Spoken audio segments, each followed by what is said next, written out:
Your story doesn't make a lot of sense. You need to be truthful. I'm so sorry, you guys. I'm so sorry. I feel so bad. Cops are trained to catch, but sometimes they unknowingly end up talking to one. What really happens when they suddenly realize they're face to face with the very they've been chasing? We discovered a baby in the bathroom. You put it in the bag? Yes. Yeah. In what bag? It tricky bag. Why did you say anything to us? And I because he didn't give me no money.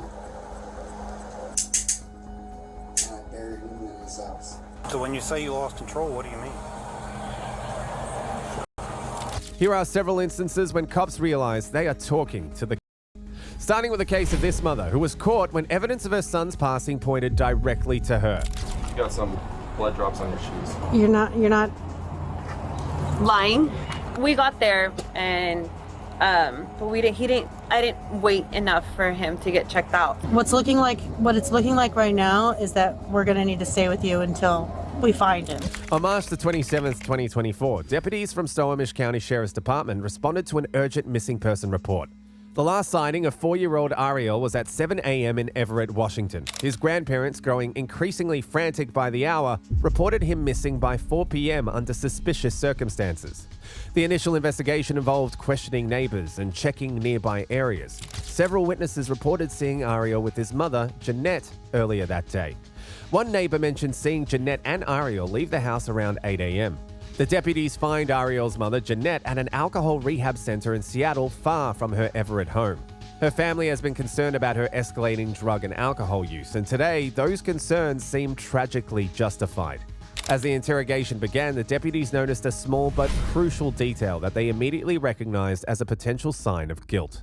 You got some blood drops on your shoes. Jeanette's initial explanation exhibited classic signs of deception, overly elaborate details, and a narrative that didn't quite add up. This is often an attempt to make a fabricated story seem more credible. So my son fell this morning earlier. Oh no. Yeah, but I was able to take him to the doctors and everything was okay. I took him with another lady so she can watch him for me because I wasn't staying at home. I had problems going on with my parents and they didn't let me in the house. So I was staying with another lady. She was super sweet. That's where my son fell.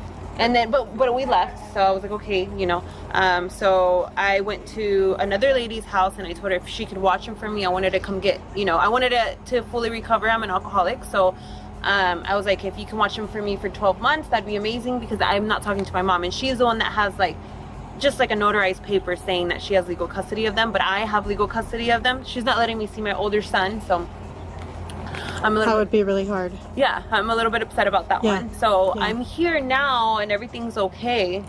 The mention of Elisa triggered a common tactic in interrogations, pressing for specific details. Liars often struggle with consistency when forced to elaborate on fabricated elements of their stories. We want to make sure that he's safe and know where he is. Who's the friend that you left him with? I left him with another lady. I don't have her information. Oh, well, that's not gonna cut it. We got to figure out where he's at. Where can you tell me the location where somebody could go and check on him and make sure he's okay? In SeaTac area. Okay. Seattle. More specific? I don't have an address. Nothing. Mm-mm. Who's the friend? How do you know the person how did you pick the person? She's a longtime friend that I know. Okay, what's her name? Alika. That's all I know. Alika Bone. Alika Bone? Mm-hmm. Okay. And you've known her? Number or anything? Okay, but you've known her for a long time? So how did you reach out to her? So I reached out to her because I needed help. How did you reach out to her? I found her number on my old Facebook, but I no longer have a Facebook anymore. So. Okay. So something you sign back into? No. No? You just deleted it all? I delete it all the time. So. Yeah, you found it today on your old Facebook? Mm-hmm. And her name is Alika Bone. Alika Bone, like B-O-N-E? Mm-hmm. Okay, and she lives in the SeaTac area. Jeanette's lack of concrete plans regarding her son during her rehab stay revealed a potential disconnect from parental responsibility, a red flag in cases like this. So how do we find Alika? I don't know. Can you describe to me how you got there from Providence? So I just drove from there to Seattle, and then that's it. You drove from Providence to Seattle to Alika's house? Yes. Okay. Did you drive on the freeway or? Mm-hmm. Okay. How long did it take you to get there? 2 hours. 2 hours. And what car were you driving? My car. So just 1 hour or so. And what kind of car do you have? I have a Nissan. Okay. Where's that car now? I don't have it with me. Okay. So. Where's it at? I left it at her house, and then I came over here on the bus. Okay. You left it at SeaTac? Mm-hmm. Okay, what, do you remember what exit you took? I don't know. So just to clarify, you go from Everett to the hospital in Everett, you get him checked out, you drive to your friend in SeaTac, you leave the car there, you leave him there, and you take a bus from SeaTac down here. Okay. And that all happened today? Yeah. So Pretty expensive ticket to get a C-Tran bus to come down here? No, actually, it was only like $30. Oh, really? Yeah. okay. What's your first name again? Jeanette. The timeline questioning is a strategic move to expose inconsistencies. The memory of true events tends to be more stable than fabricated ones. Jeanette's responses painted a picture of confusion or perhaps even deception. You're not Lying. you have a longtime friend that you reach out to leave your son with, son. who you obviously care about Of very course, much. I love him with all my Yes, heart. and you're expressing how upset you are about what's going on between you and your mom and the custody of him and your older son. I think that's so. I know that you're not going to go leave your son with somebody and you don't know where he is. Yeah, no. So you do know where he is. No, I know where he is. I know where he's at. Tell me where he's at. I don't have the address for him. Okay, how can we find the address for him? I don't know. Did you put it in your phone No. to get there? Okay, Alika, you know where your son is because you're a mom who loves her son very much and you didn't I'm just... not Alika, I'm Jeanette. I'm sorry, Jeanette. Yeah. Alika, you took him somewhere and you're going to go back to him and you know where he is. So tell me where he's at so we can make sure that he's okay or what's going on. So he's not, I mean, he's there. He's with her, but tell he's me not how with to me. go check on him. I can give you an address. Okay, what's the address? I don't know, you have to write it down. Okay, I can do that. Thank you. When he fell, where'd he get hurt? Just on his head, but he fell on the ground and he hurt himself. Heads are the worst, dude. Yeah. I'm just trying to find, I don't even... How old's your son? He is 5. So I don't know if this is the right one. And Seattle, Washington. So 57 57. 01 Yep. 232nd Avenue, Seattle, Washington. Where did you get that address from just now? From the top of my head. Okay. Yeah. Okay. Yeah. So that's where you remember leaving him. So yeah, Alika. That's her Okay. name. 5701, yeah? 5701. Okay, perfect. Yeah. Okay. That's And Alika? How do you spell that? Alica. Okay. Last name is Bonn. Bonn? Yeah. As the questioning continued, Jeanette revealed a troubled history that added context to her current situation. Tell me about your alcoholism. How long have you been dealing with that? I've been drinking alcohol. Or if you don't mind telling me, you don't Yeah, have it's to tell me. okay. It's not I've my been here. business, This is like my third. Okay, I've been here like this is like my third year here. Okay. So I did 11 months in recovery because I was never like an alcoholic. I was more like of a drug user. So the only drug I ever used was Yeah. and I used it for roughly like 4 to 5 years. Okay. I came to finally get clean on and off, Yeah, right? sure. I tried it one time and then years passed and then I do it again and then Right. years passed. Sure. So I'm here now. I did a full year of recovery, 11 months. And then I did my second year, like coming back and like, you know, doing the group and stuff like that. So 2 years. This is my third year clean. I started drinking a lot because I was like, okay, I'm not a drinker. I was a drug So Right. alcohol is okay. so Yeah. alcohol's fine. I'm like, it's a socialized thing Sure. that everybody does. I'm Yeah. gonna go out, I'm gonna have dinner, I'm gonna do this. Well, I drink to the point where I can drink a whole bottle of just like liquor. So I'm like, That's now I'm an yeah. alcoholic. Gotcha. So I started to have all kinds of problems, and then now I'm back here hoping I can get clean again. It just depends. Well, I'm glad you're in a space where you feel safe, that you feel like that can work for you. I hope it does. Yeah. Getting into Jeanette's history serves dual purposes: building rapport and understanding potential motives. Substance often correlates with impulsive and destructive behavior. However, the deputy's questions about Ariel's supposed injury exposed serious inconsistencies in Jeanette's account. Her inability to provide basic details raised serious concerns. He jumped from the bed that we were sleeping on to the ground, and then he just got blood on his head, and so I had him taken to the doctor, and So he's doing good. Okay. Okay. What did he hit it on? Just on the ground. Okay. How did it start bleeding? It's just started bleeding. Can you show me like what side of his head? Do you remember what side of his head it was? I don't remember exactly what side of the head it was, but it's starting to rain a little bit. Yeah, it is.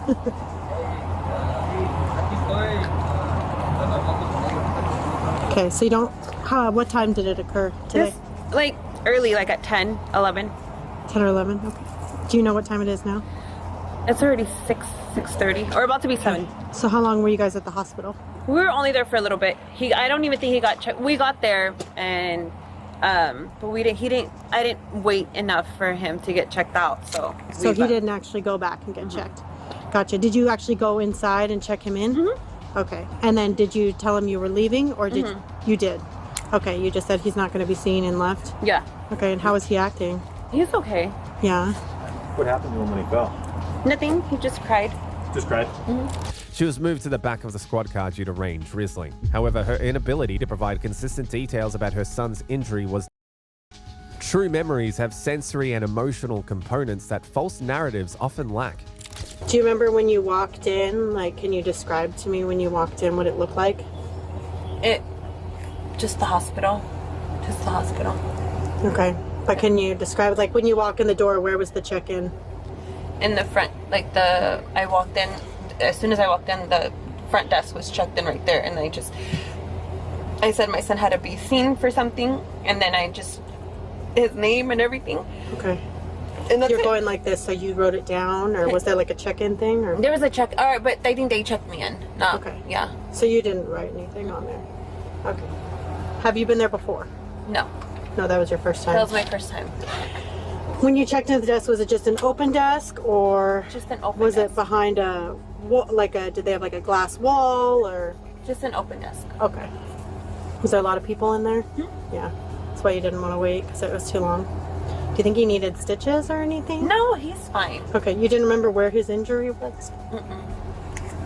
Is it front, side, back? Do you remember? It's the side. It was the side. Definitely one of the sides that you recall? The front, yeah. Okay, front. You're kind of pointing above the eyebrow? Okay. Being taken to the back of the squad car is a change in environment that can destabilize a suspect's composure. Jeanette's next question here might have been a subconscious reveal of guilty knowledge. So, if you guys don't, locate my son, what's going to happen? That's what we're working on at the moment. Why do you think they won't be able to locate him? I mean, if you got the address to where he can be. Because, I don't know, I'm just saying, if you guys are not able to find him, what can happen? What it's looking like right now is that we're going to need to stay with you until we find him. Because it sounds like you said you know where he is, you know where you left him. Right. So it shouldn't be an issue, right? Should be able to locate him? Okay, so that's what we just need to stay with you until we locate him. Because it's raining and it's cold and I'm shivering. And we're going to be with you, I think, for a little bit. Are you listening to me? Yeah. We're going to be with you for a little bit. Would you mind? We have a precinct right up the road. It's comfortable and dry that we can all sit in so we can chat. So we're all out of the rain. Would that be okay? Where is it? It's just right down by the fairgrounds. Yeah, Okay. just on 179. Yeah. And then we can give you a ride back and all of that if that's okay with you. Can I get a coffee from here before we go? We got coffee there. We have coffee. Really? Yeah. Okay. Oh, yeah, we got coffee. We can give you coffee. You can't grab that seatbelt around your backside. This one? And then the that's only it. other thing too, when he travels, I just got to put your purse on the front seat right there. Yeah. He's not going to get into it, but we don't like bags where we can't see them and stuff. No you know? worries. Thank you. Yeah, no worries. Rolls in, make us go by. Then that way we can all be dry and comfortable and sit, and you can get some coffee. You're welcome. Hey, thank you. I appreciate it. Absolutely. With Jeanette facing the consequences of her contradictory statements, the interrogation reached its final phase. We ordered food earlier. Do you want some tacos and stuff? Do you want me to get you some water with them? Okay. Do you like ice in it or no? No ice. Okay. Very good. So I think Tanya, Detective Johnson, had told you that you're going to go to jail tonight. Okay. I want to take a picture of your hand because you had said you had hurt your nail or broke your nail or something. So I want to get a good picture. Which one were you talking about? Do you remember? I don't remember it. Okay, I'll just take a picture of them. A day after Jeanette was taken into police custody, Ariel's body was recovered several hours south of where he was last seen.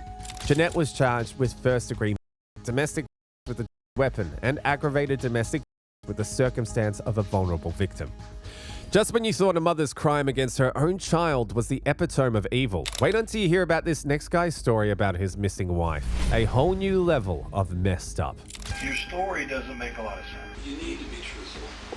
It's okay. Okay, so I feel so bad. So why did you throw her into the river? I didn't want her to.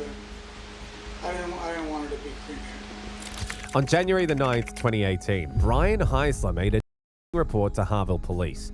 His sister, Roberta Snyder, was missing. Little did anyone know this seemingly routine missing person case would soon turn into a chilling tale of deception and After taking Brian's statement, officers quickly set their sights on Roberta's husband, Phil Snyder.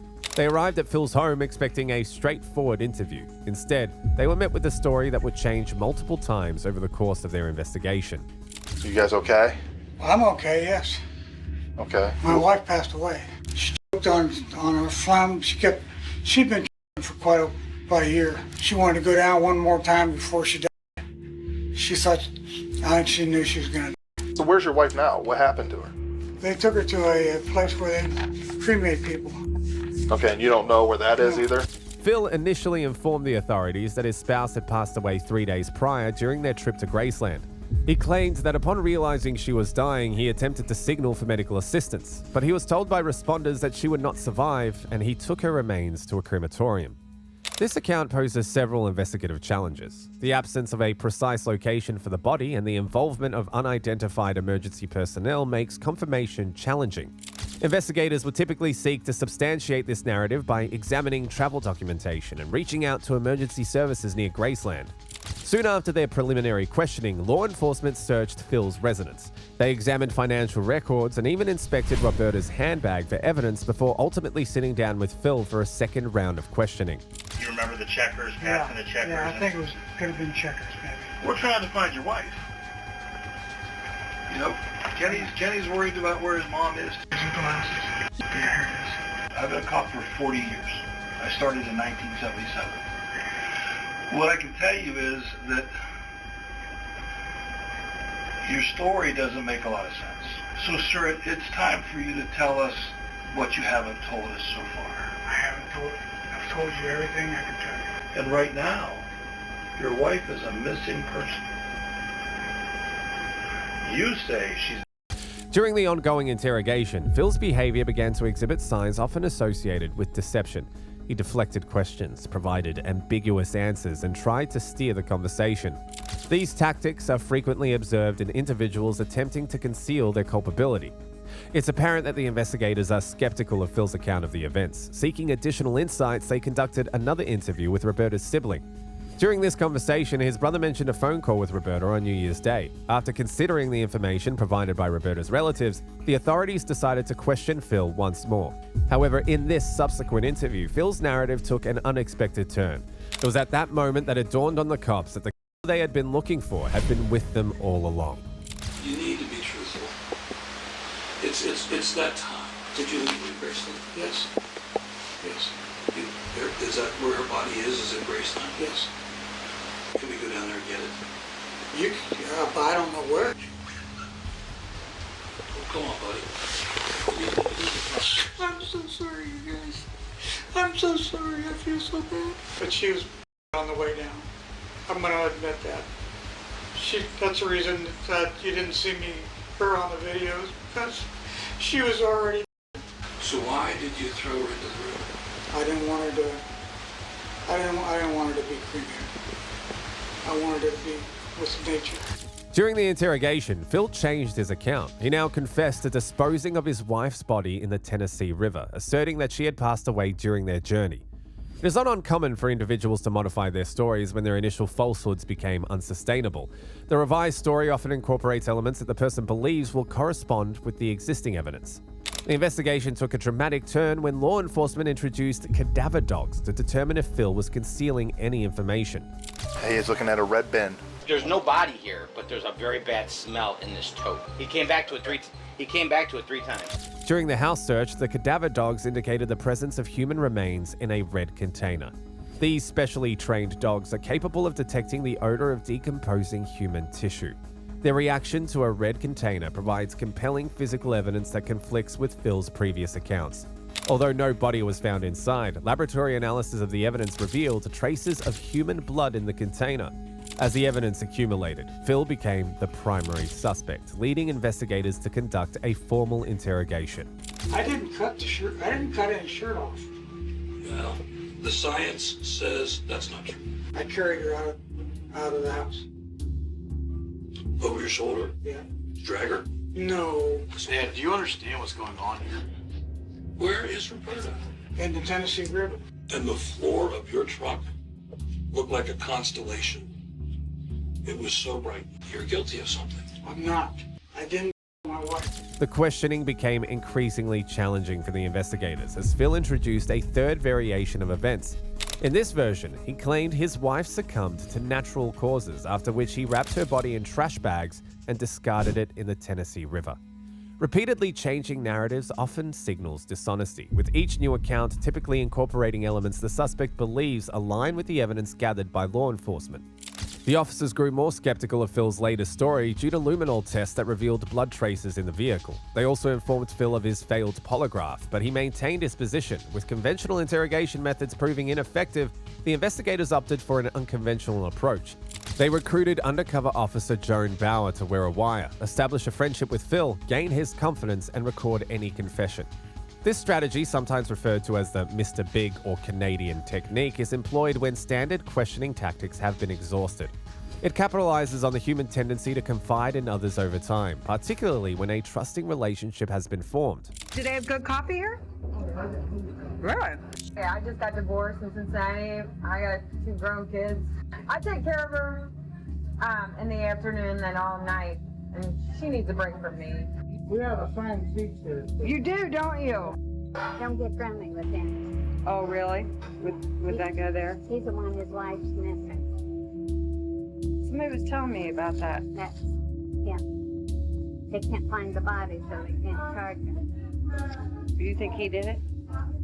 He said he did, and then he's not well in the head. Drive for an hour, I'll drive for an hour. Okay. So, Phil, what do you think of the donuts? Oh, very, very good. Joan assumed a false identity and initiated contact with Phil at a local fast food restaurant. Their initial exchanges were casual and light, but gradually evolved into more intimate conversation. Joan and Phil began to meet on a regular basis, with Joan going so far as to purchase donuts for Phil to celebrate his birthday. This approach allowed Joan to slowly build rapport and trust with Phil over time. What I did first was I said the paramedics in Memphis took her because she died on her way to Memphis. Oh, okay. I lied to them. Right. So they figured it out. Yeah, but since I lied to them, they spent all that time searching for her. like you said, as long as they don't have the body, they can't tell what she died. Do you think they're going to find her?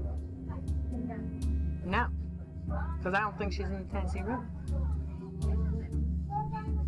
No. Where do you think she is?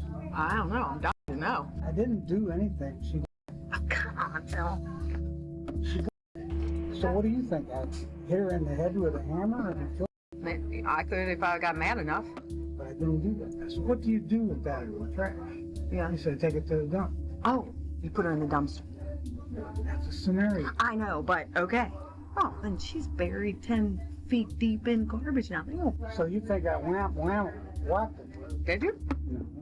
If you roll your mom over in bed and she's asleep, yeah, you push her head down. Yeah. And she dies. Yeah. She smokes. You aren't working for the Hartsville Police, are you? Are you kidding me? No. Yes, there was a little bit of blood, but it was on the plastic. They didn't find. And then the lamp had is a scenario. It's all a scenario. Right. The lamp that she was working on had some specks on it that I noticed. You got rid of the lamp? I said, oh, put it in there, and the plywood that was in the back of the truck, put it in there. That's the reason the dog didn't find it. I want you to come back tomorrow, so I'm not going to tell you anything. No.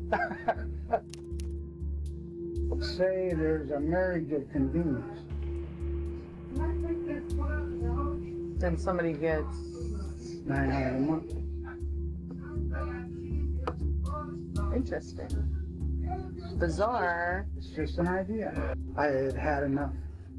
I had enough. It was a pretty good argument the night before. Yeah. But I didn't kill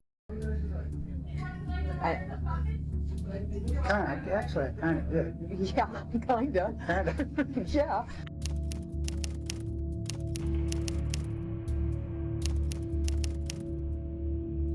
Did you feel any guilt? In a way, kind of. But I didn't tell anybody anything. Can you imagine a hammer this big and this big around? Like a mallet? Yeah, 2 pounds. Okay. Just scenario. Right. Say I bonked her in the head. Right. And her tongue came out. Just scenario. Right. And I put a bag over her head. And I put it in a Rubbermaid, just scenario. Right. Container. Put it in the back of the truck. In a separate one than you put her? Separate. Okay. As the relationship developed, Phil gradually disclosed more information to Joan about his wife's disappearance.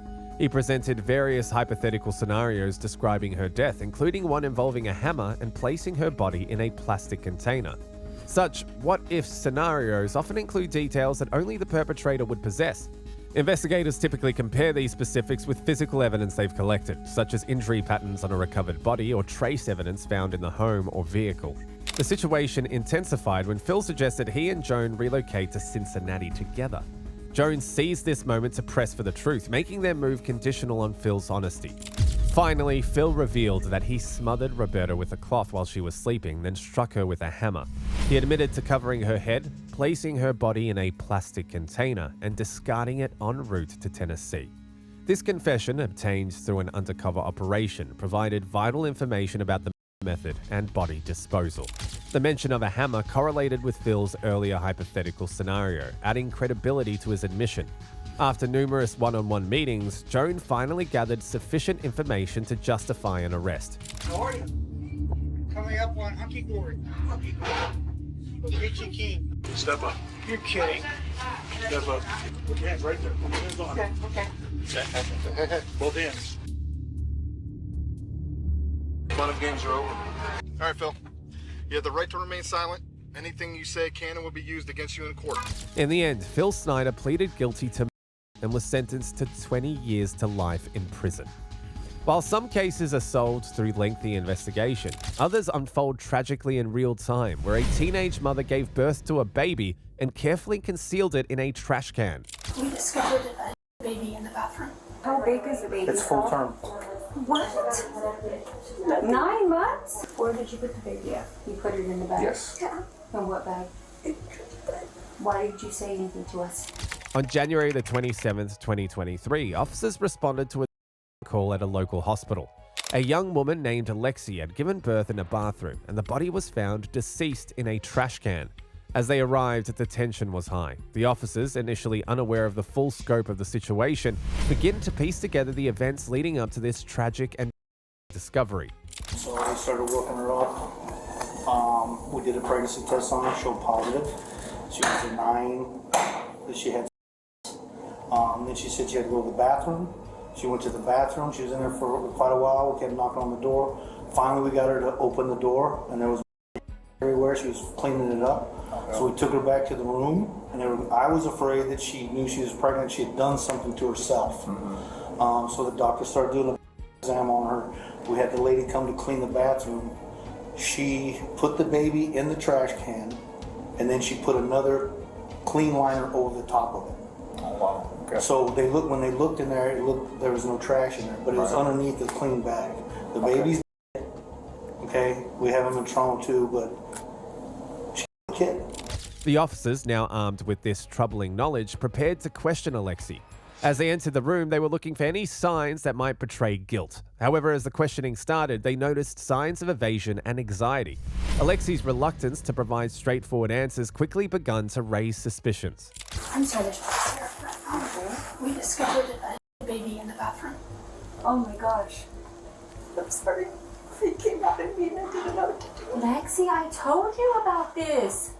I just asked you, baby, to tell me the truth. It was not crying or nothing. What did you do to it? Okay, stop right here. Stop. Number one priority, guys. Number one priority is she just had a baby. I don't know if she's delivered the placenta. She's bleeding significantly. Yeah. I've spoken to the obstetrician at Loveless. They want her out there as soon as possible. Okay. Obviously need your permission to transfer her for medicals. She needs to She's be 19. Oh, you're right. But she is a student too. She's still 19 you're years right. old. You're right. She needs to. I'm sorry, I forgot she's 19. Keep out of me. But you need to make sure that you're safe. I need to send you to Loveless to labor and delivery. Will you please agree to that? Yes.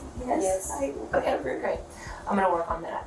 I'm sorry about this, but in terms of delivering a baby and it looked like you tried to hide it, you do have to have the police involved. And nothing was crying. It came out with nothing. I know. But the baby's gonna have to be taken for autopsy and there'll be an investigator and everything. I'm really sorry, guys. I'm sorry. I'm so sorry. But we need to do this correctly. And I want to be transparent with you about what our steps are gonna be. How big is the baby? It's full term. What? 9 months? Nothing was crying. Lexi, have you watched the news of the girls that what they do to their babies and what they go to jail? Nothing was crying. Sensing the gravity of the situation, the officers decided to detain Alexi. They tried to explain her status as they came to realize they may be dealing with more than just a medical emergency. Right now she's being detained. So she's not going to leave from here at all, period. Okay? So one of us will Is be it in your custody? Yeah, she's detained. Yeah, she's not under arrest, but she is detained. Okay, she's not free to leave. So while this whole thing is coming up, you're not free to leave. Okay, one of us will be in here the whole time with you, because you're not going to try to leave or nothing like that. She all right. Like I said, the detectives will be here. They're going to talk to you.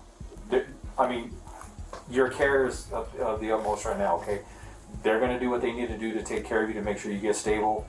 They get you transferred out or whatever. Like I said, the detectives are already been notified. They're already on the way, so they're going to come talk to you. All right. So don't leave. Don't try to do nothing. One of us is always going to be in here in this room with you. Okay, unless we have to step out for doctor's orders, something like that, because if they need to examine you or do something with you. But other than that, like I said, you are detained. You are not free to leave at this point. Do you understand that? Yes, sir. Okay. Where was the baby at? I don't know. I have no clue yet. Like I said, I just talked to the charge nurse. We're still getting all the information right now. Okay. The turning point came when her mother directly confronted Alexi about the baby's location. Where did you put the baby at? Tell me the truth. In there. 517. That came out in the toilet? You put it in the bag? Yes. In what bag? Why did you say anything to us? Do you want to get in trouble for this now? You could get in trouble for this, baby. Mom, just give it time, okay? Let her speak to the detectives whenever she's ready, okay? You ready for the second one? Second.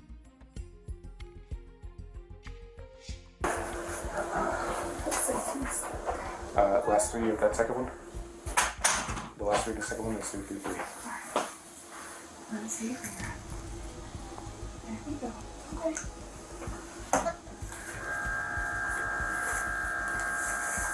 Awesome, thank you so much. Okay, Alexi. I know it's kind of tough right now, okay? I know you're scared, I know everything else, okay? As of right now, I cannot allow your mom to be in here with you, okay? So, once the detectives get here, then she may be able to come back in here. But as of right now, I can't allow her to be back in here, okay? If you need something, we're not going to stay in here, okay? At this point, the officers were no longer just investigating a tragic incident, they were face to face with a potential. Following her admission, Alexi struggled with the consequences of her actions. The officers, now fully aware of what had transpired, had to balance their duty to investigate with ensuring Alexi received the necessary care. The medical team ensured that Alexi received appropriate attention while awaiting further legal proceedings. Eventually, she was transferred to another medical facility for further checkups. After 4 months, the consequences of her actions caught up with her. She was charged with first-degree maltreatment and tampering with evidence.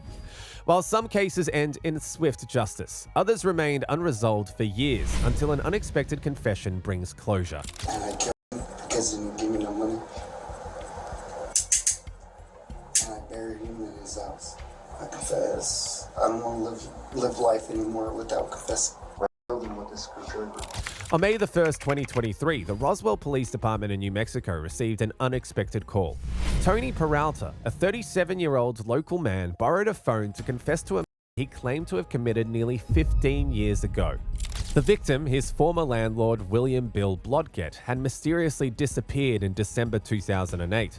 Responding officers found Peralta emotional and intoxicated. Despite his condition, he insisted on turning himself in. Okay. This is a long time ago is what he's saying. I'm just trying to cover it up. You try to cover it up? Yeah. Okay. I'm tired of living with my wife, sir. The guilt? Hell yeah. Yeah, go ahead. Would you show me where it's at? What? If I took you, would you be willing to show me where it's at? Do I have to go there right now? Well, that way we know where the house is. Okay. I'll let you finish your thing.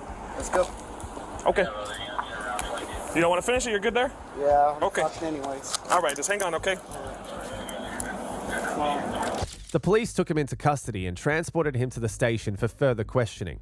As detectives prepared to interview Peralta, they couldn't help but wonder, was this a genuine confession to a cold case or something else entirely? The interrogation began with Tony Peralta, visibly intoxicated and emotional. His sudden confession to a years-old caught the officers off guard, prompting them to tread carefully. What's your name? I don't want to speak. You don't want to speak? Oh, okay. They told you my name already. Why'd you ask me? I'm just trying to start a conversation, man. Okay, my name's Tony Ray Peralta. Tony Peralta? Yeah, I didn't mean to act like an idiot. I'm sorry? I've been drinking.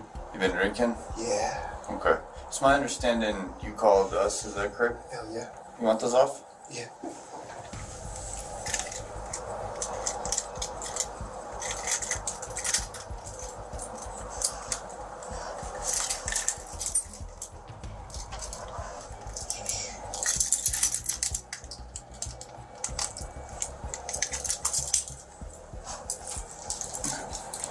So, you called us, but it's kind of mixed messages.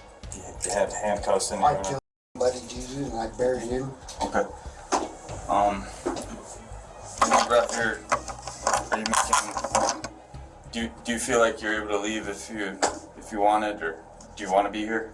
Hell yeah. You want to I confessed to him. Okay. How much are you ready to drink today? A lot. A lot? Yeah. When you find his body, dude, it'll make you feel better. It's at his house. That'll make you feel better? Hell yeah. Okay. I don't want to live with this shame anymore. Okay, I understand that. Alright, well, I it's just my want understanding you guys to you're pray willing to to... Jesus. Yeah. It's my understanding you're willing to take us to the house. Yeah, hell yeah. Did it happen at the house? It did. It did? I was on meth really bad. Okay. And I didn't because he didn't give me no money.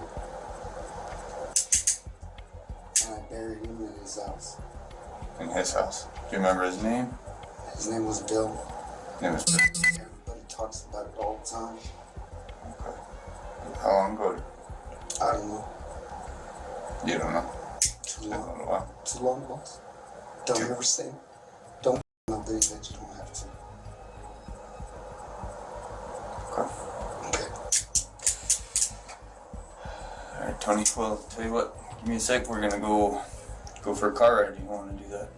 As the questioning continued, Peralta's story showed signs of inconsistency. Experienced detectives may recognize these discrepancies as potential indicators of deception or memory distortion due to time and substance. To his house, right? Yeah. Yeah, let's go. Okay. Now, before we do this, you understand if and when we do find his body, man. You better find his body. It should be right there. Okay. Hey, I confess, man. Mm-hmm. I confess. I don't want to live life anymore without confessing. Okay. Just for good measure, like I said, you got brought here in handcuffs. I know you called us. I know you want to do this because it's a strain on yourself. But I just want to make it clear that I'm not going to be that person. Yeah. I want to make this perfectly clear that you're telling us it's good on you for doing it, but it'd be my job I would have to prosecute this when I discover this. You understand that, right? Okay. Yeah. So I'm gonna go ahead and advise your rights, just because it's kind of the statement. You don't have to tell me my rights. I know I'm fucked. I don't even care if I go to jail forever or get the death plea. I should have never signed, and that's it. Oh man, I got you, but just let me get through this. It's something on my end that they want me to do. Okay, so you have the right to remain silent. Anything you say can and will be used against you in the court of law. You have the right to an attorney. Had to have the attorney present before any questioning and during any questioning. If you can't afford to hire an attorney, one will be provided for you at no cost to you. And if you choose to answer any questions or make any statements, you're free to stop at any time. Okay. You understand all that? Yeah. Yes. Okay. I know you said you drank a little bit. Hey, I wanted to confess. Right. I understand. All right. Cool. All right. So we're gonna go get in a car. We'll drive you to it. You show me. I'm hot though. Will he turn on the air conditioner? It's hot as fuck. So hot in here. We're gonna go downstairs. We're gonna get in a car, and I'm gonna turn that AC up. All right. I hate it up here. All right. Well, let's go because we're fucked anyways. When pressed about the victim and crime scene, Peralta's responses became increasingly vague. This lack of specific details is a common characteristic in false confessions, where the confessor may struggle to provide accurate information. Tony. Yeah. Here's the deal, brother. We need some more details. All right. What do you want? To be able to prove it. Okay. So let's start at the beginning. Okay. What year do you think this was? I don't remember. How old do you think you were? I don't remember. What does the victim look like? Or what I did don't the victim remember. Look like? What do you mean you don't remember? I don't remember. I just know that Why do you know that? because I know that I kept it a secret. Okay. Why did you keep it a secret? Because I didn't get fucked. How long have you been keeping it a secret for? A long time. Like how long? Like 7 years maybe. Yeah. You see how all your answers are I don't know? That's what we're having a hard time with. Well, I said I did it. Yeah. But we need a lot more detail than that in order to get the full picture of it, right? And if this person's in here and has been for a long time, they got a family, right? Yeah. Yeah. So the family's probably missing them. Okay. They probably deserve answers on what happened, right? Yeah. So do you want to give them that? I was high and I didn't get fucked. Okay. What were you high on? You smoke it or? How much did you use a day? A lot. A lot. Are you still using? No, sir. No. That's probably why I'm confessing. So what was the reason that you... I don't have a reason. You didn't have a reason? So were you guys arguing? No, I just felt stupid one day, I guess. You just felt dumb? What was he doing when you... Being a good man. Was he sitting, sleeping, standing, reading, watching TV? I don't remember. You don't remember? But you put him in a tub? No. That's what you said earlier. I didn't say that earlier. What did you say? I said I killed him, that was it. No, you said in the bathroom in a tub. How'd you... I didn't say that. How'd you... I said I killed him, that was it. No, you didn't. You told me how earlier. Well, he's right there. Well, we're gotta go see if he's in there. Okay. But how'd you kill him? I killed him. How? Did you shoot him? No. Did you hit him with a bat? How'd you kill him? I don't remember. Did you stab him? I don't remember. You did earlier. I did earlier. You're just repeating the things that I'm saying now. You see how I don't believe you? If I just came to you and I just said all the time, I don't know, I don't remember, would you believe anything I'm saying? You said, hey sir, what's the law on this? And said, I don't know. You think you trust me?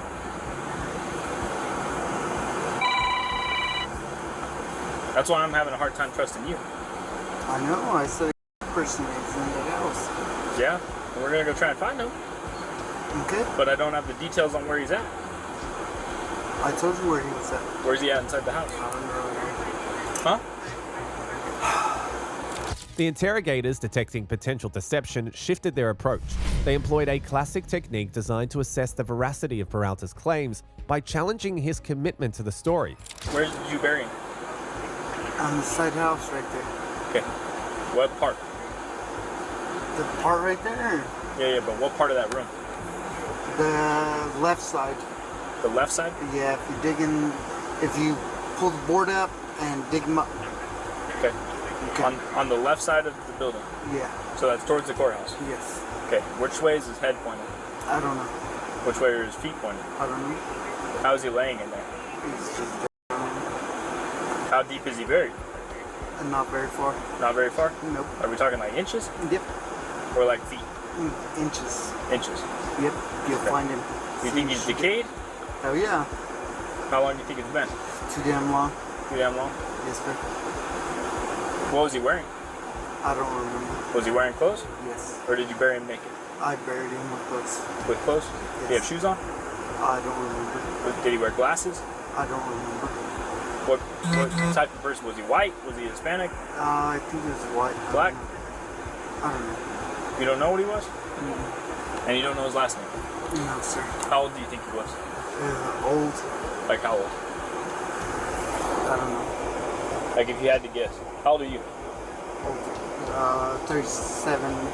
Is he older than you? Yeah. How old are your parents? My parents are... How old would they be? I don't know. You don't know? I don't know. Over 50? I don't know anything. Okay. Are you under the Besides- influence of anything right now? Yeah, I'm drinking alcohol. You've been drinking? Yeah. You want to wait and talk to us once you're sober? Yeah, can you take me to the police station or what? No, we're going to leave you here for right now. What do you mean? Because we got to do this. So you're going to stay here. Okay. If we find something, then obviously we'll have more to talk about. Alright, cool. But we need details to start working on this. So if you I can already think gave you every single detail. right, but there's a lot of I don't know. So I'm saying if you start to remember those things, let somebody know. Alright. Okay, first thing. Okay. Okay. Otherwise you're going to stay here for a little while. Okay. Okay. And if this is a lie, you're going to be charged with false reporting. Okay. Okay.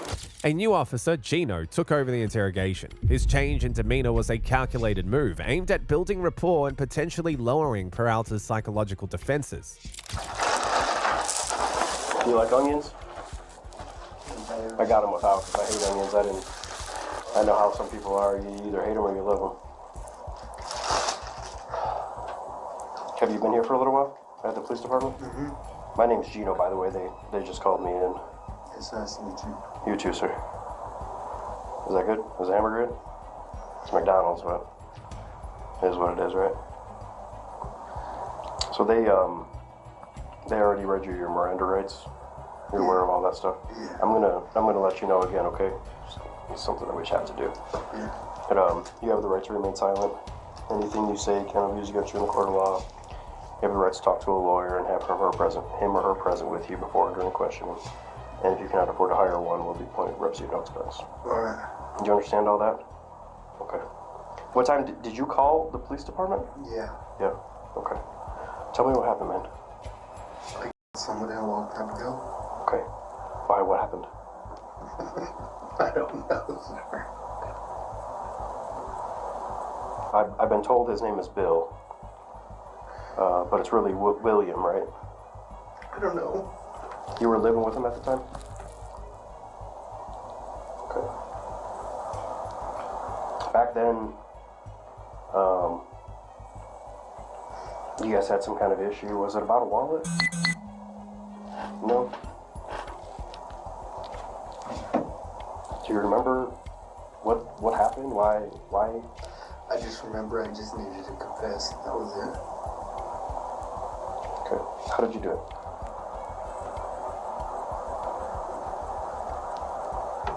Do you not remember or you just don't want to say it? I just don't want to talk anymore.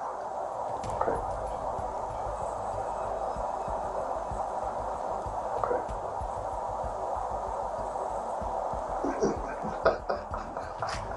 Well, it's off your shoulders now, man.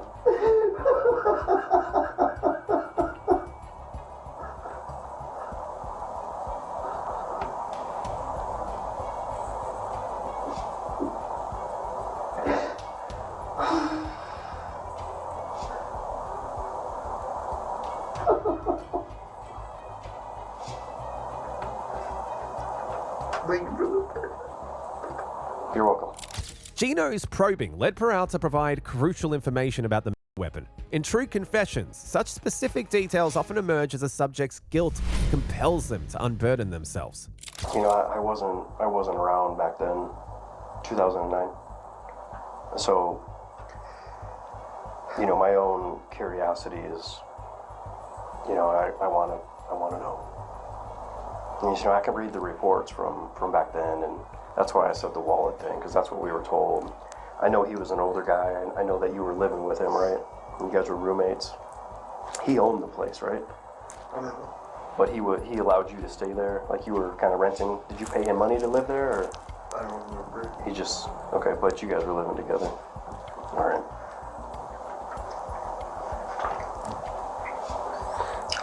So, what happened, man?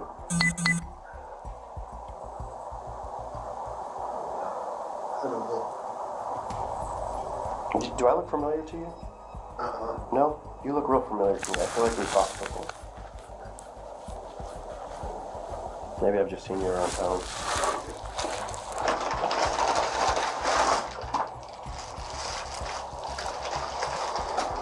Did you use a gun? I don't remember. Okay. Well, how about this one? Why don't you tell me why you decided to come forward? Because my heart hurts. Okay. It's been eating at you for a while? Yeah. Okay. I know this is probably a big hard decision you had to make. You've been thinking about it for a while? Every day.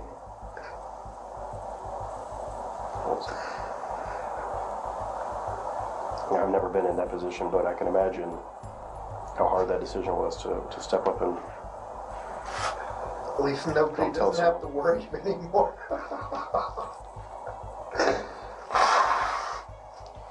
Yeah, I mean, I can imagine his family. You know, he was an older guy, but, you know, his family never knew what happened. And that's kind of where I stand, because I want to be able to tell them, you know, what happened. Tell them that he was a good man and I should have did what I did. You know? Okay. Yeah, it was his son is the one that reported it to us back then about not being able to get a hold of his dad. Why didn't anybody say anything after that? Why didn't everybody just let him slide? The conversation took an emotional turn as Peralta explained his motivation for confessing. His words painted a picture of a man tormented by his past, but was it genuine remorse or a calculated performance? Genuine remorse can manifest itself in various ways, and trained interrogators look for physiological and verbal cues to authenticate such claims. What do you mean? Okay. The cops talked to you back then, I assume? Mm-hmm. Yeah.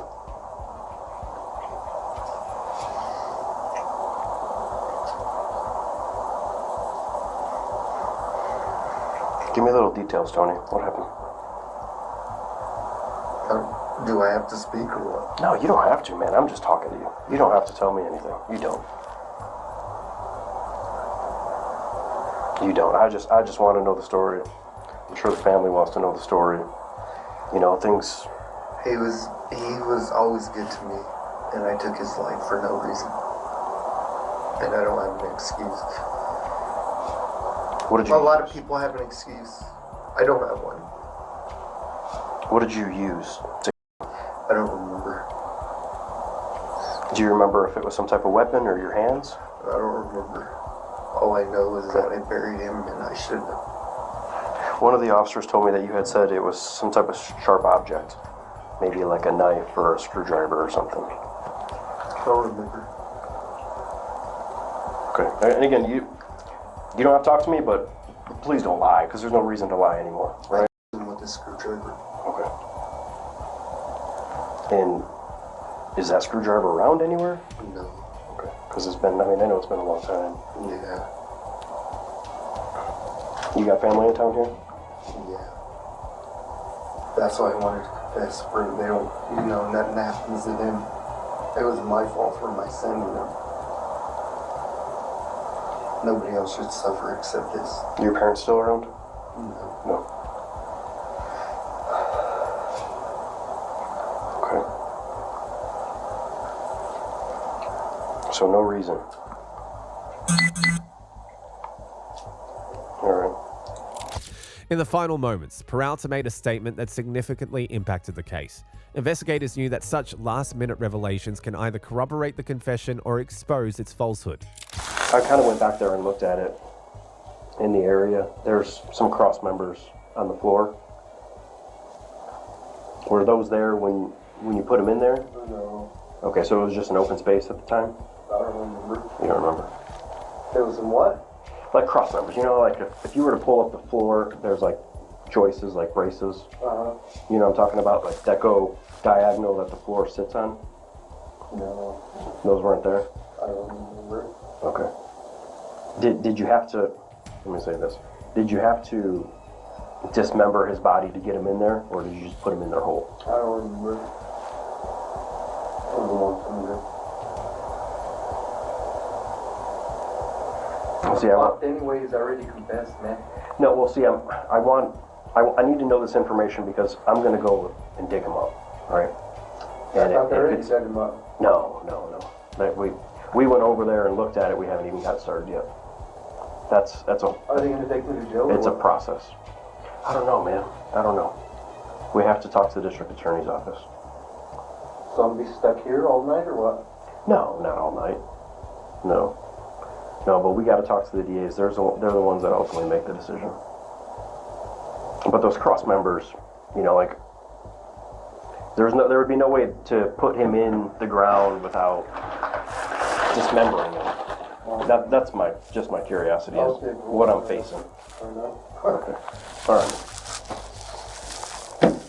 Is there anything that you think I should know that you want to tell me before I take off? Everybody knows everything already. Okay. All right.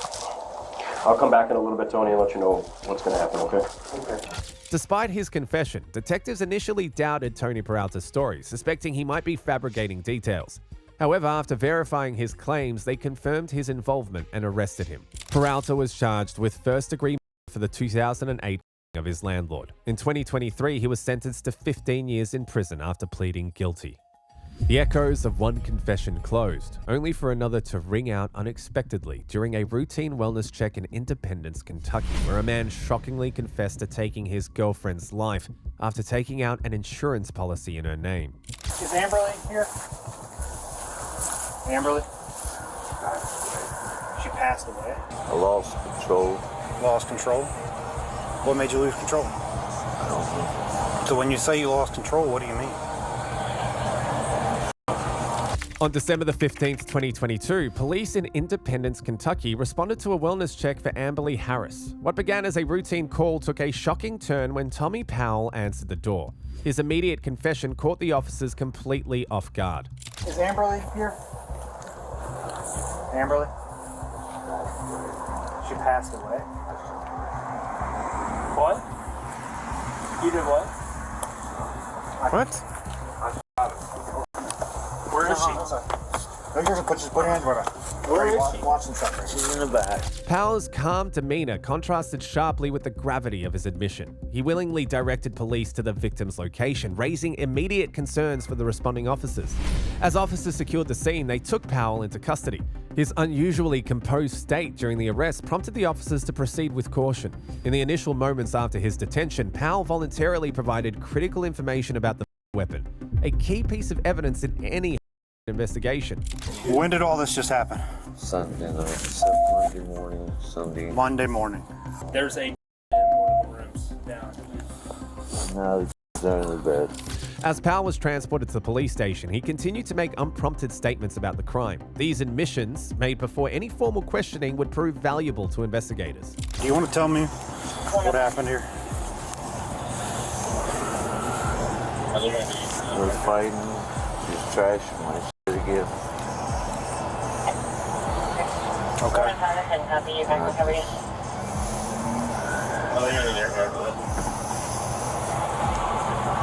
Do you want to tell me what happened here? When were you guys fighting? Sunday morning. Sunday morning? What started the fight? Her trashing my shit. What was it? What was it? She was selling my TV and stuff. Okay. And then what happened?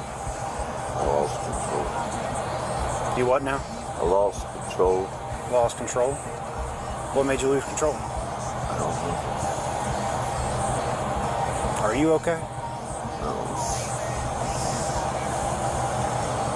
So when you say you lost control, what do you mean? What'd you... Independence 19 or Independence 30. me gauge? Go ahead. Alright, so is it you shot her with? Hey, I gotta get my body camera. Do you guys need anything from the office at this point? I don't believe so. Alright, Tommy, you okay right now? 7:30. I'm gonna keep my eyes on you, but I'm gonna roll down this window a little bit, alright? At the station, detectives began their formal interrogation. Powell's responses painted a complex picture of the days following the crime, raising questions about his mental state and motivations. I'm Detective Strine with the Independence Police. This is Detective Young, McDowellsmere. Okay. I don't know anything, man. I was at home, just kind of hanging out. Apparently, we got a call to your home. What's going on? You shot your girlfriend? Okay. So, real quick, who lives there? Whose name's on the lease? Mine. Your name's on the lease? Okay. So, real quick, man. Do you mind if we search your residence? As the questioning continued, Powell's health began to visibly decline. This unexpected development presented a unique challenge for the investigators. Is it like a stomach bug, Tommy, or do you got the flu? What's going on, buddy? Talk to me. COVID? Okay. Oh, so you haven't been to the doctor? Kind of walk me through the process of how this kind of went through. And before we kind of begin with that, we have officers that are at your house right now, okay? Obviously, we need to be able to kind of process that scene effectively, and what'll make that scene processing a little bit easier is if you take on this consent to search form and allow us access to search your home. Is that okay? Okay. So I'm gonna walk this through with you real quick, okay? So how it works is that you're gonna sign your name right here. Despite his deteriorating condition, Powell remained cooperative, consenting to a search of his residence and agreeing to have his photograph taken. You tried to communicate with anybody since Sunday, by any chance? No? Not like family members, any other friends, her friends perhaps? You haven't tried to talk to them at all? Okay. Everybody stand up and take some pictures of you real quick against this wall. Real quick, we're going to try to be as quick as we can, okay? Do me a favor, stand up, stand straight up this way, kind of look at me. Please don't kick that over. Goodness. I have a mess and these ladies would kill me. Stand up against that wall for me.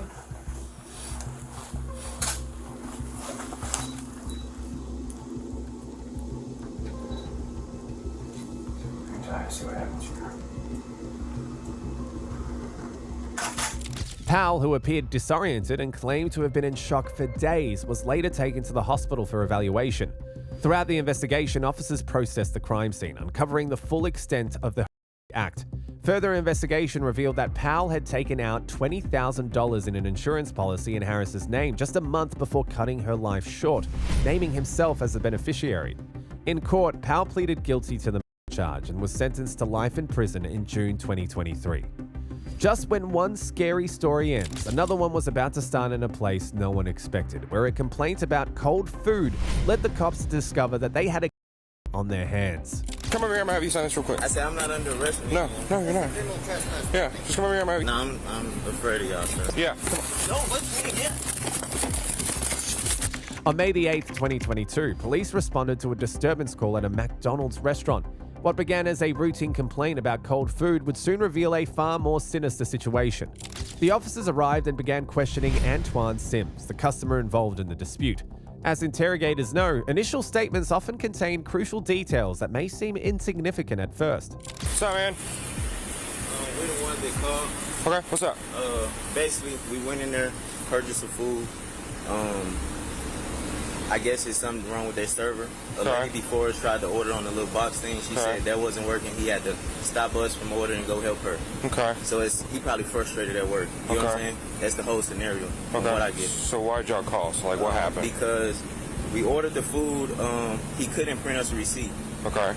So he said the receipt would be printed in the back. So I said, okay. So we sat down, me and my fiance looking for homes around here. Gotcha. So we went back to Progressive Rentals looking at homes. I guess our order was called, but we don't even know our order number. Okay. You know what I'm saying? So now our food is sitting there cold. So when I come up, I say, I try the fries. The fries they're lukewarm, but they're not hot. Okay. You know what I'm saying? So I just asked him, can we get some fresh fries? Okay. He said, okay, the fries are not hot. Touch the fries. I said, no, they're not hot.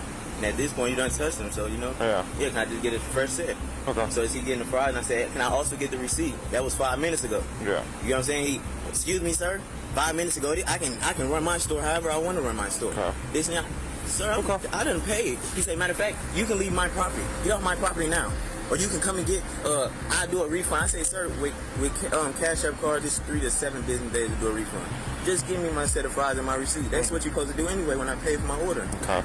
This is not my store. He telling me this is his business. He owns this. Like, it's not even that deep. We just need the fries and the burger. Okay. Do you have your ID on you?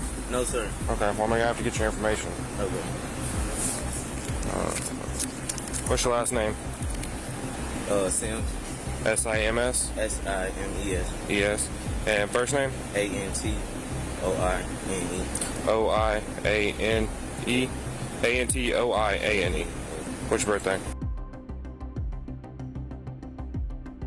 What's a good telephone number for you?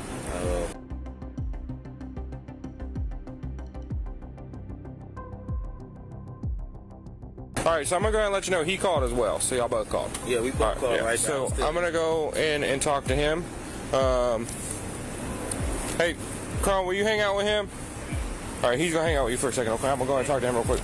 The restaurant owner provided his account of the incident, painting a picture of escalating aggression. Skilled investigators know to pay close attention to discrepancies between accounts. Break it down for me. What happened? He insists that all his food's cold. Okay. He's burning my hands, so whatever. That's, doesn't really matter. Okay. Took it to the next level, starts discussing me. You better give me fresh fries, mother. It's like, what? Here's a little old lady, and she just came up to us and said, if you need me to talk to the police, it's like, no, I got this. But he starts losing it, starts shoving his food at me. And I said, sir, I said, well, tell you what, you can take your business elsewhere, give me a card, I'll give you a refund. No, you're not going to give me an effort refund, you're going to give me my food and my money back. I said, okay, look, sir. He started shoving his food. I took his food. He's got nothing to shove at me because next thing you know, he's throwing his drink at me. So I took his food, took a Sprite, put it in the trash. Here, give me your card, I'll give you a refund. Take your business elsewhere. Please don't come back. Okay. Screaming at me. I want him CT'd. Did you give him his refund? Like, is that all right? He refused to. Okay. You're not going to give me a refund. Okay. Excuse my language. No, you're fine. This is the way he was talking. Okay. So I don't want him CT'd. I don't want to ever have him back. Okay. I mean, dude's obviously on probation. Got an ankle bracelet on. At this point, one of the officers noticed a small but crucial detail about Antoine. This observation, seemingly minor, set off alarm bells for law enforcement officers. The officers continued their questioning, but their demeanor slowly shifted. They were now probing for information beyond the initial dispute, a telltale sign that they suspected that there was more to the situation. All right, so here's the deal. As a business owner, he has the right to not remake your food. He is willing to do a refund. He has no problems doing a refund, but he's not going to remake your food. As a business owner, he can do that. Okay. He does not want you coming back in the store. He actually wants us to criminally trespass you, so you will not be allowed back at this McDonald's. I don't even stay here. It doesn't matter. He's requested it. We got to do it. It's not a big deal. It's a piece of. Charge me? No, we're not charging you. It's a piece of paper we're going to give you that's going to say, hey, you can't come back to this McDonald's. That's all it is. Wow. No, just realistically, did I do anything wrong? I don't know. I'm not here to even figure that out. I'm here to keep the peace.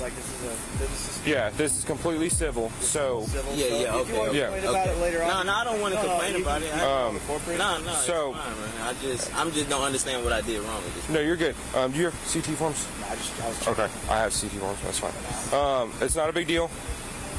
So look, all right. So this is civil, okay?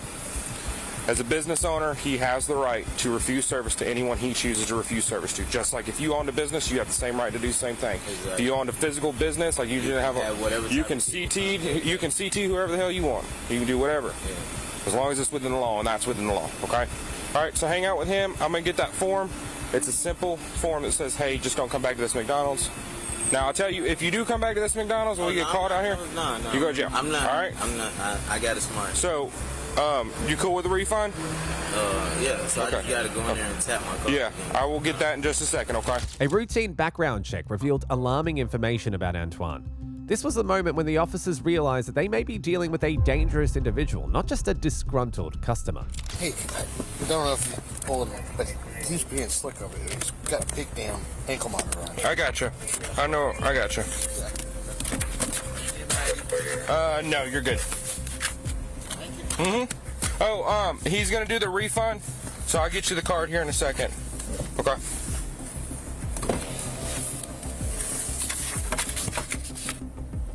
License status suspended.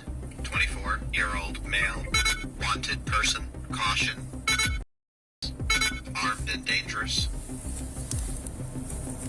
11/6 to 11/16. Suspended, 24-year-old male. What's your ETA? The officers' approach changed as they verified Antoine's information. They were now employing tactics designed to keep a potentially dangerous suspect calm while waiting for backup. Spell your last name for me. Simes. Okay. Where's your driver's license out of?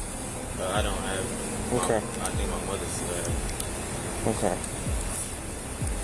SIMES. Spell your first name again. ANTOINE. OINA. OINE. OINE.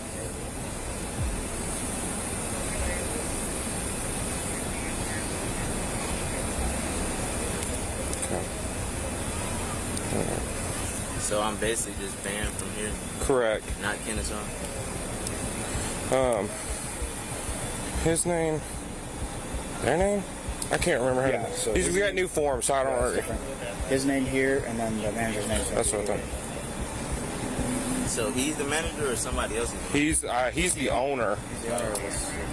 So that's why he feels like that. Like I said, if you want to take it in the yard, you can call it forfeit. Yeah. Nah, this is just 10 bucks. No. Is there a 10 cent fee? I don't know yet. Man, he's beaming, man. Yeah, I got the shades. Authorized representative I don't have to squint. Yeah. What's the address here? It was like... Look it up. Sorry, damn address. What's the address? As they prepared to issue a trespass warning, the officers were hyper aware of Antoine's every move. Their training had kicked in, and they were prepared for potential escalation. All right, Mr. Sims, come over here. I'm gonna have you sign this. I'm not under arrest or anything, am I? No, sir. Just come over here. I'm gonna have you sign this real quick. I said I'm not under arrest or anything. No, you're not.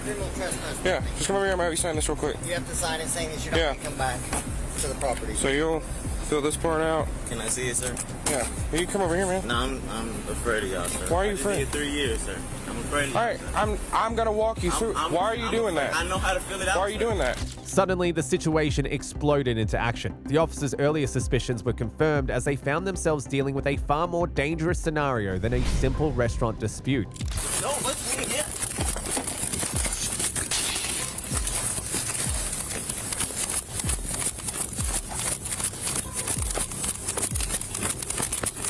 Car.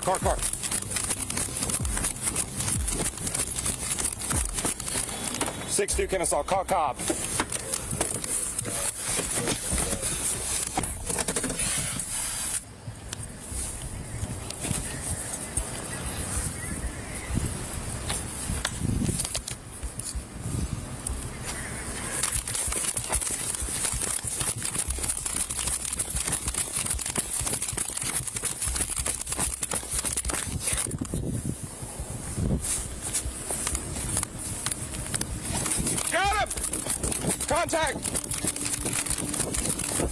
Contact, backside! You need to go to the hospital. Huh? You need to go to the hospital. I need to go to the well, I fell too. It was later discovered that Antoine had an outstanding warrant for his arrest in connection with a 2018 case. Antoine was previously arrested in 2019 for his involvement in the murder of Adalisa Muratovic. He, along with 2 others, were accused of Muratovic during a drug deal gone wrong and then setting her car on fire with her body inside. Antoine had been released on bond but failed to appear for his court date, resulting in a warrant for his arrest.